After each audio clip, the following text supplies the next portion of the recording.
Welcome you all to my channel guys. मेरा नाम ऋषित प्रजापति है और मैं अहमदाबाद गुजरात से बिलोंग करता हूं और अभी करंटली मैं कनाडा में रहता हूं।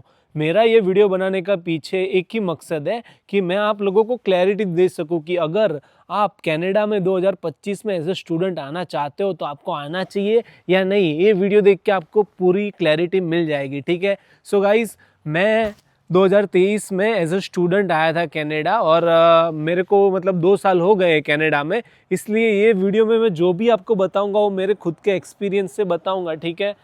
देखो गाइस, अगर आप अभी कनाडा कंसिडर कर रहे हो तो आप मतलब 2 तरह की सिचुएशन में होंगे। अगर आपके पास कोई रिलेटिव है तो भी ठीक है, अगर नहीं है तो भी ठीक है।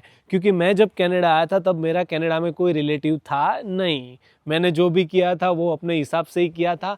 और हाँ, अगर कोई आपके फ्रेंड्स है कनाडा में और आप कनाडा आना चाहते हो उनके बेसिस पे कि भाई नहीं मुझे ये हेल्प कर देगा, कर देगी, हाँ मे भी कर भी सकते हैं, नहीं भी कर सकते। क्योंकि मैंने 70 to 80% लोग ऐसे देखे कि जो हेल्प नहीं करता है। बट हाँ, हमें बेसिक हेल्प चाहिए, मतलब घर ढूंढने में मिल जाता है। पैसे हो तो सब कुछ हो जाता है, ठीक है।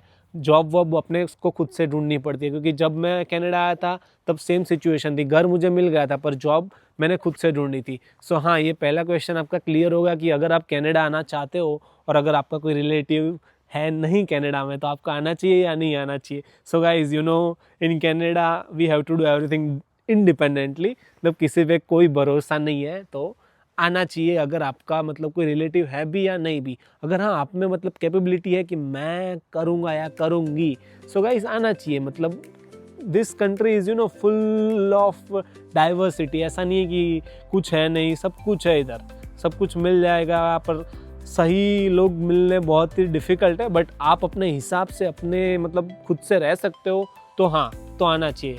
फिर एक दूसरा सवाल कि हाँ भाई, कनाडा आने में अभी बहुत खर्चा लगता है, मुझे भी पता है। जब मैं कनाडा आया था 2023 में तब कनाडा में मतलब इतना नहीं होता था, आई वुड से। अभी मतलब क्या है कि अभी है ना, अभी कनाडा ने GIC बढ़ा दिए। मतलब आपको जो बैंक में डिपॉजिट करना होता है पैसा, वो 6 लाख से 12 लाख रुपए कर दिया है। कुछ $10,000, पता नहीं 10,000 से 20,000, मतलब हाँ 12 लाख रुपए कर दिया है। पर गाइस, एक चीज़ समझो कि वो पैसा आपको इधर मिलने वाला है। ऐसा ही नहीं कि वो पैसा कनाडा वाले या कनाडा की बैंक वाले ले जाने वाला है। तो वो एक पॉजिटिव साइड है कि अगर लेट सपोज, मतलब भगवान ना करे कि आपको जॉब वॉब नहीं मिली, अगर कुछ हुआ तो वो पैसा आपको हेल्पफुल होगा। इसलिए वो पैसा मतलब कनाडा वाले बैंक में रखवाते हैं। और सेम गोज विथ मी। जब मैं कनाडा आया था तब मैंने 6 लाख रुपए रखे थे क्योंकि तब रूल अलग था। पर हाँ, मुझे 6 लाख रुपए बहुत ही काम आए थे। मतलब जब मेरे पास जॉब नहीं थी तब बहुत ही यूज़फुल हुए। 1 साल तक हमें वो पैसे मिलते हैं और मतलब इंस्टॉलमेंट में छोटे छोटे अमाउंट में पैसे मिलते रहते हैं। तो जॉब ना हो तो वो पैसे आपके लिए यूज़फुल है। ये 12 लाख रुपए हो गए। फिर आपकी फ़ीस हो गई, फ़ीस होगी, चलो लेट सपोज अगर आप कोई कॉलेज में एडमिशन लेते हो तो 13 लाख 14 लाख फ़ी होगी, ठीक है। लेट सपोज कि 13 लाख रुपए फ़ीस है आपकी, तो 12 + 13 25 लाख हो गए। अभी 25 लाख प्लस वीज़ा का और वो सब मिला के चलो अपने मान लेते हैं, मैक्सिमम मैं बोल रहा हूँ, मैक्सिमम 5 लाख रुपए होता है, ठीक है। तो कितने हो गए? 30 लाख रुपए हो गए कनाडा आने के लिए। मतलब उतने पैसे आपको कनाडा लैंड होने से पहले डिपॉजिट करने, मतलब कनाडा आने से पहले भरना है। तो 30 लाख रुपए भरना है। तो अभी 30 लाख तो सबके माइंड में एक क्वेश्चन है।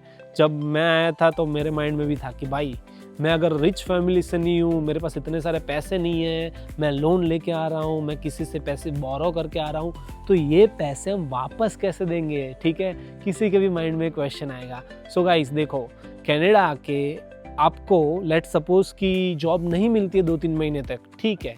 क्योंकि 2-3 महीने आप जॉब ढूंढोगे, सबसे मतलब ट्राई करोगे, कुछ मतलब जाओगे कहीं एप्लीकेशन करोगे, कहीं से इंटरव्यू आएगा, कहीं से आपको जॉब मिल गई, चलो ठीक है। 2-3 महीने तक नहीं मिली, 3 महीने के बाद आपको जॉब मिल गई, तो आप मतलब जो भी अपना वो जो खर्चा है, मंथली खर्चा, जो भी रहने का, खाने का, पीने का, कहीं जाने का, वो आप वो जॉब से निकाल सकते हो।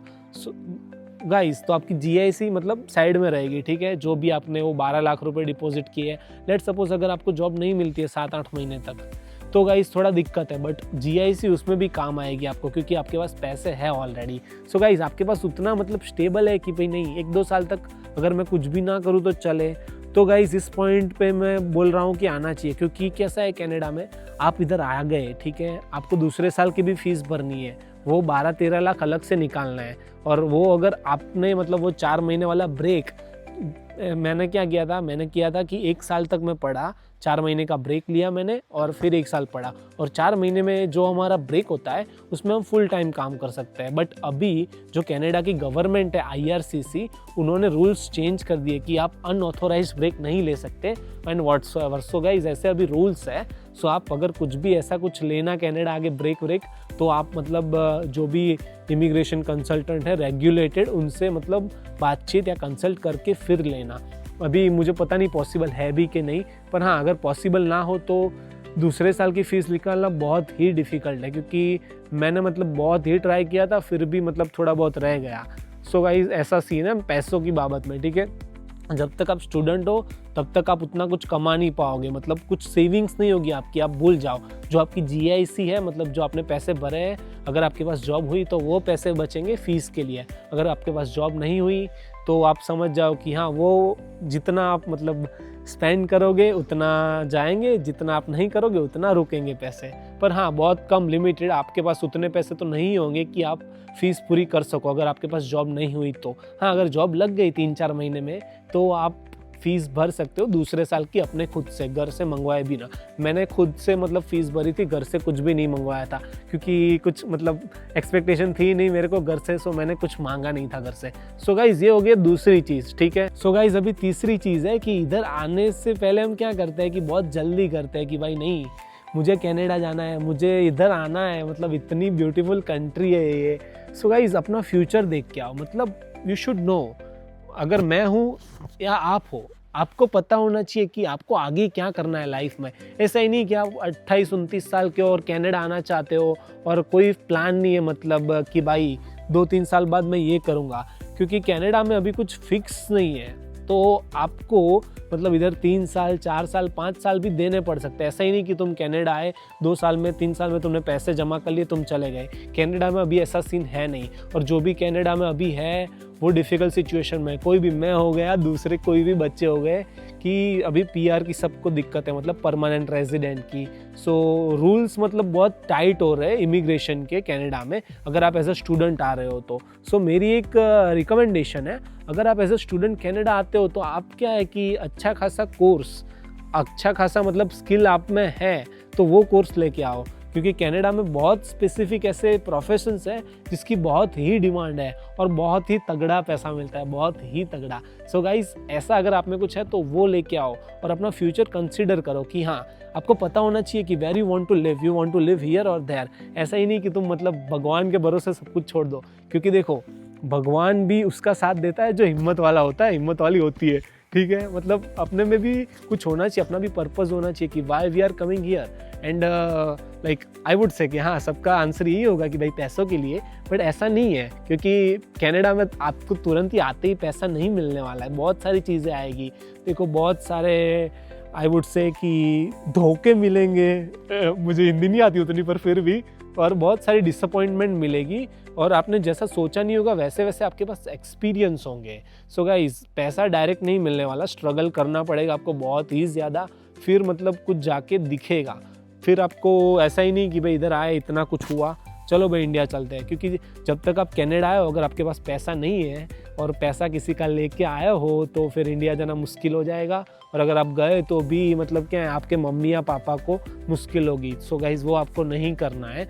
अगर हाँ ऐसा है कि भाई मुझे कनाडा रहना है या फिर मुझे पैसे कमा के 4-5 साल में कनाडा से वापस चले जाना है तो ठीक है, 4-5 साल आपको मिनिमम देने पड़ेंगे, क्योंकि आप अगर एज ए स्टूडेंट आते हो तो 2 से 3 साल तो आपकी जो भी फीस है या लोन वोन आपने ली है आप वही पूरी करने में निकाल दोगे। और गाइज वो भी तब पूरी होगी जब आपके पास फुल टाइम जॉब होगी और आपने मतलब इतना भी आराम नहीं किए, आप मतलब भागे ही हो पैसों के पीछे, तब वो पूरा होगा।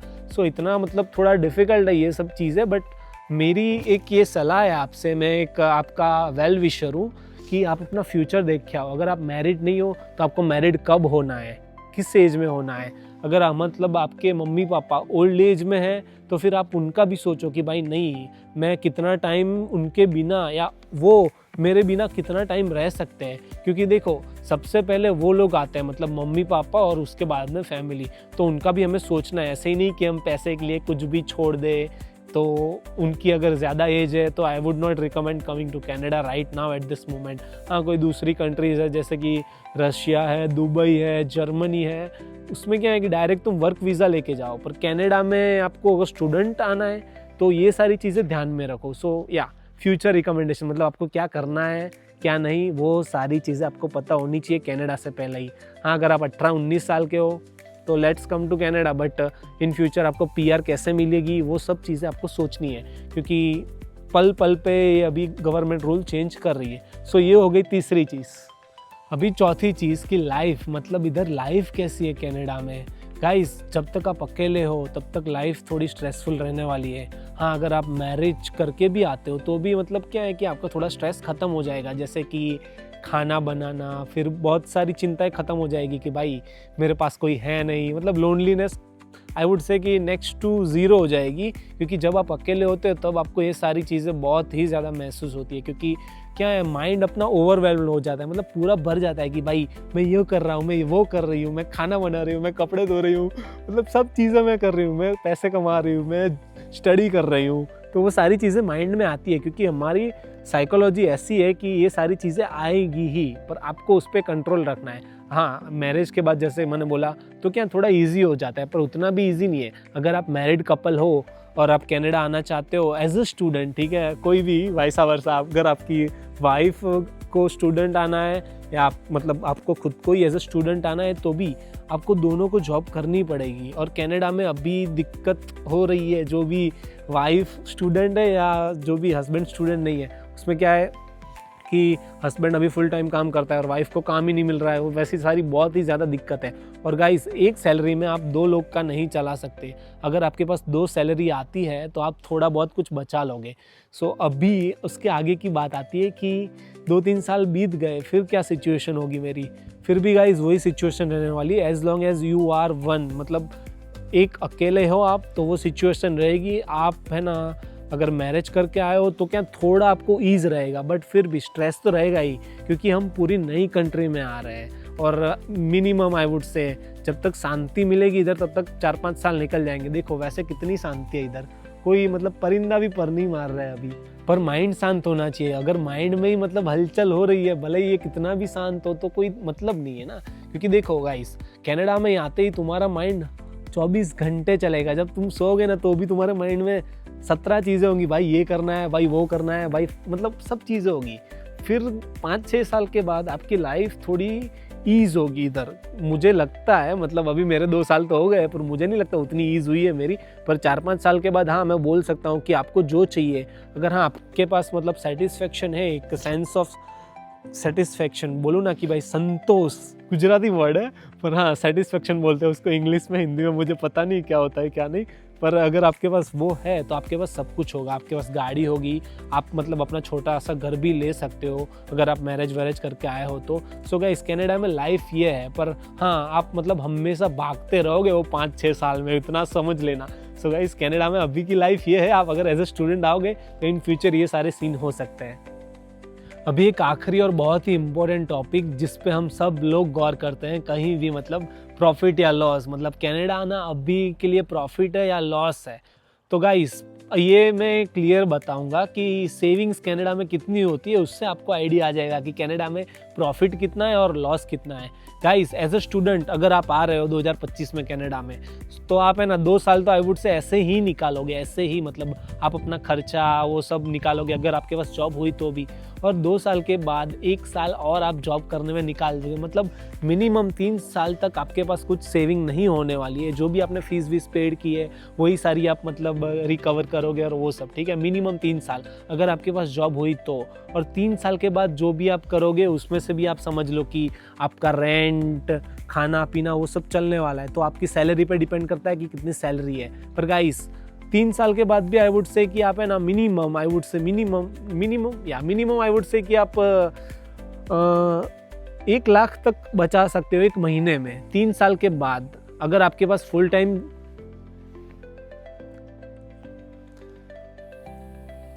अभी आ जाता है आखिरी टॉपिक पर कि इधर कनाडा में सेविंग्स कितनी होती है।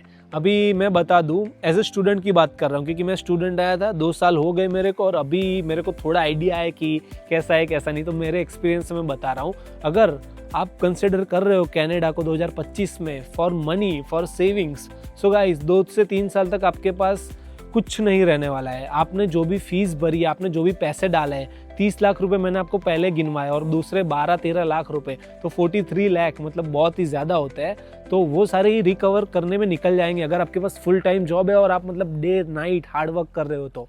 और 3 साल के बाद जो भी आपको बचेगा, आई वुड से मिनिमम आप 70 से 80 हज़ार की सेविंग, और मैक्सिमम आप कितने तक भी जा सकते हो जितनी आपकी पोटेंशियल, बट मिनिमम 3 साल तो लग ही जाएंगे अगर आप एज अ स्टूडेंट कनाडा आ रहे हो तो। ये मैं मेरे एक्सपीरियंस से बता रहा हूँ, किसी से मतलब ऐसा नहीं कि भाई कहीं से जान के या करके, पर जो भी मेरी सिचुएशन है करंट, मैं उसके बेसिस पे बता रहा हूँ आपको। सो गाइज, अभी आपके हाथ में है कि आपको एज अ स्टूडेंट कनाडा आना चाहिए या नहीं आना चाहिए। हाँ, जैसे कि मैंने बताया आपको, ये मैं कंक्लूड कर रहा हूँ इधर वीडियो, कि देखो प्लस पॉइंट भी है, माइनस पॉइंट भी है। अभी प्लस पॉइंट, अगर आपके पास ऐसा कोई एजुकेशन हो, ऐसी कोई स्किल हो कि भाई नहीं कनाडा में बहुत पैसा है, तगड़ा पैसा है, तो आना चाहिए, फॉर श्योर आना चाहिए। और आपके पास उधर मतलब आपके पेरेंट्स के पास पैसा है कि भाई नहीं चलो 2-3 साल तक कोई इश्यू नहीं है, जैसे मैंने बताया कि कुछ सेविंग्स ना हो तो गाइज अगर आप कनाडा आओगे तो आपका फ्यूचर बन जाएगा। बट अभी लोन लेके और वो सब करके कनाडा आओगे तो थोड़ी दिक्कत होने वाली है, क्योंकि वो क्या है कि पैसा भी आपको भरना है, और इधर भी पैसा भरना है, उधर भी भरना है, और 2 से 3 साल तक आपको ब्याज ही भरना पड़ेगा, मतलब जो भी इंटरेस्ट आता है वो। सो गाइस, 2023 में जब मैं आया था तब थोड़ी सिचुएशन अलग थी, और अभी थोड़ी सिचुएशन अलग है, क्योंकि अभी इन फ्यूचर कनाडा में मतलब जैसे कि परमानेंट रेजिडेंट हम होंगे कि नहीं वो भी कुछ पता नहीं है। और जो भी कनाडा आता है उसको ऐसा है कि भाई नहीं मैं PR हो जाऊंगा या हो जाऊंगी। बहुत ही कम लोग हैं जो वापस जाते हैं, इसलिए अगर आप कनाडा आ रहे हो तो वो चीज़ का भी सोच के आना कनाडा। और गाइज, आपको कोई भी क्वेश्चन हो ये वीडियो के रिलेटेड तो feel free to reach out and feel free to drop your comments in the comment box. I will be more than happy to answer your questions. Thank you so much for watching my video.